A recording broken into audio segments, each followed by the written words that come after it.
Hey there friends, in this video I'm going to show you how you can pin messages to a specific channel in your Discord server. So this feature is really useful if there are plenty of people talking with a voice channel but you don't want to lose a specific important message. So for example, I'm here in my announcements and then let's say I type in test announcement.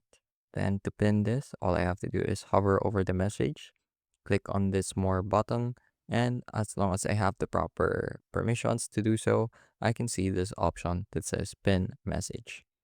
So short confirmation, and it sends a notification to the text channel that I've pinned a message to this channel.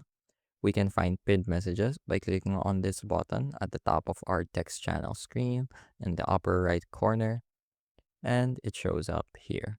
You can also jump to the specific message if a given amount of time and messages have passed. So they're a great way of keeping track of important information. And I'll show you another example.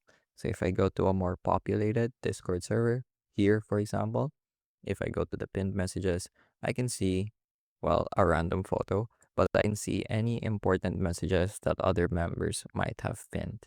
So another example would be here. Never mind, there are no pinned messages there. Or here, for example.